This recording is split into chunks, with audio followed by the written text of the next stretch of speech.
বুঝছেন? এর লেগে গলাটা খালি হ্যাক্কের হ্যাক্কের করে, ঘুম না গেলে রুমে হয়। তা আল্লাহ তাআলা বলছেন, যারা জিকির করে, যারা কি করে, নামাজওয়ালা জিকির, রোজাওয়ালা জিকির, বিবি পর্দাওয়ালা জিকির, হালাল গেজার জিকির, সুন্নতওয়ালা জিকির যারা করে, আল্লাহ বলে যেরকম দিন আসলে রাত্রের অবকাশ থাকে না, নামাজি বান্দাবান্দি জিকির শুরু করলে তার কোনো গুনাহ থাকে না। তা আপনারা যারা এখন নামাজ পড়ে বসছেন, আপনারা কি আজকে মাগরিবের পরে সবক আদায় করে ফেলাইছেন? আল্লাহ যে একটা সবক দিছে, উযকুরুল্লাহ যিকরান কাসীরা, বেশি বেশি করে কারে ডাকতে কইছে? তা আমরা কি ডাইকে ফেলাইছেন? আমি কোনো আপনার জিকির করাইতে আসি না, আমি জিকির করতে আসছি। সবাই তো নামাজ পড়ায়, আমি নামাজ পড়ি, বুঝতে পারছেন? কারণ ছোট মানুষ তো বড় মানুষ হইলে না পড়াইতে পারে, ঠিক না? বড় মানুষ হইলে না জিকির করাইতে পারে। আমি তো এরকম বড় কিছু না, এই জন্য আমি জিকির করি। কি করি? জিকির যে করবেন, জিকিরের তো নিয়ম কানুন আছে নাকি? জিকির কি হিসাবের সবক না আল্লাহর সবক? কারা কারা বলেন জিকির আল্লাহর সবক? এই আগে এই জিনিসটা পরিষ্কার হন। আমাদের দেশে শুধু একটা কথা আছে, এটা তো জানিস জিকির, এটা চরমন, এটা হাটাজারির জিকির, এটা নানুপুরের জিকির, এটা গালুয়ার জিকির, এটা শর্ষিনার জিকির, এটা কহারপুরের জিকির, এটা কামলা হাফিজির জিকির। আচ্ছা, কোন পীর সাহেবের কি জিকির আছে? জিকির কার? উযকুরুল্লাহ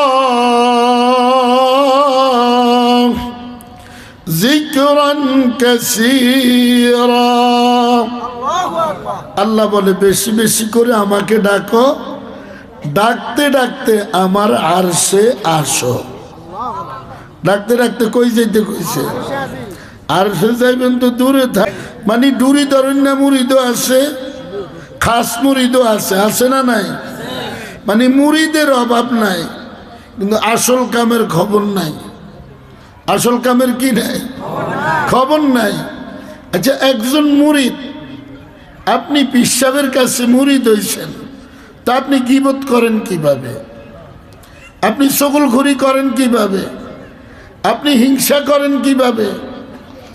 আপনার এই স্বভাব যেই পর্যন্ত বাদ না দিবেন, আপনি জীবনে জান্নাতের আশা করতে পারেন না।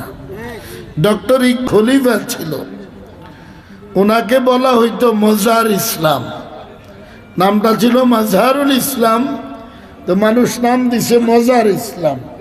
কি ইসলাম? মজার ইসলাম। এরকম বয়ানই মনে হয় আর জীবনে কোনোদিন আমরা দেখব না। উনি ইন্তেকালের পরে আমি ওনাকে 6 বার স্বপ্নে দেখছি উনি যে জান্নাতি। মানুষটা কেমন? উনি বাংলাদেশে এক এক পীর সাহেবের মুরিদের অভাব নাই, ঠিক কি ঠিক না? ভাড়া কইরাও মুরিদ আয়া পড়ে, ঠিক? যেই বেড ইডি মোবাইলও দেখেন, আর শুধু দূরে থাক, জাহান্নামও যাইও কুল পাইতেন না, ঠিক কি ঠিক না? সবে তো বুজুর্গ, আসলে বেজির্গ, বুজুর্গ না। বুজুর্গ দেখছি আমি, খতিব আজম সাহেব রহমতুল্লাহ আলাইহি হইতে নিয়া আলহামদুলিল্লাহ মোটামুটি বাংলাদেশের সব বুজুর্গরা আল্লাহ দেখাইছে। এর মধ্যে হাফিজি হুজুর রহমতুল্লাহ আলাইহি একজন, মাওলানা মাজহারুল ইসলাম সাহেব রহমতুল্লাহ আলাইহি, উনিও হাফিজি হুজুর রহমতুল্লাহ মরহুম এই জন্য পরিষ্কার করছে, দিল সাফ কর নেক আমাল কর আহমদি আখলাক पैदा कर। 1 নম্বর উনি বলছেন, এ আল্লাহর বান্দা দিলটাকে পরিষ্কার করো। কি পরিষ্কার করবেন? আমগো দেশে হিসাব অভাব নাই, কিন্তু দিল পরিষ্কার হিসাব বাহির করা অনেক কঠিন। অনেক কি কঠিন। দিল পরিষ্কার মানুষ দেখছিলাম আমার শেখ ও মুর্শিদ চাচায় মোহতারাম মুবারক করিম রহমতুল্লাহ আলাইকে। দিল পরিষ্কার পিসাব দেখছিলাম আমার শ্বশুর মাওলানা মুমিনুল্লাহ সাহেব রহমতুল্লাহ আলাইকে, যিনি 70টা মাদ্রাসার মুরব্বী ছিলেন। কয়টা মাদ্রাসার? এবং উনি যখন রাত্রে 3টা বাজতো ডাইরেক্ট সরাসরি আল্লাহর সাথে কথা বলতেন। আমার কাকার সাথে যখন কেউ থেকে দেখা করতে যাইতো, কয় সময় পাইলে লক্ষ্মীপুরের মাওলানা মুমিনুল্লাহ সাহেবের লগেও একটু মুসাফা কইলেন।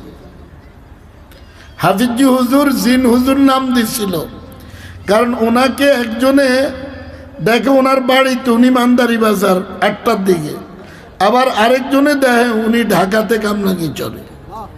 মানে এত উঁচা মুকামের মানুষ ছিল, কোনো হরতালে ওনারে ধরতো না। এই ঘাটটি একটা এইভাবে লইয়া চলতে থাকতো, চলতে চলতে কতক্ষণে বাড়িতে গেছে গিয়া কোনো কেউ বলতেও পারে না। কোনোদিন গাড়িতে উঠা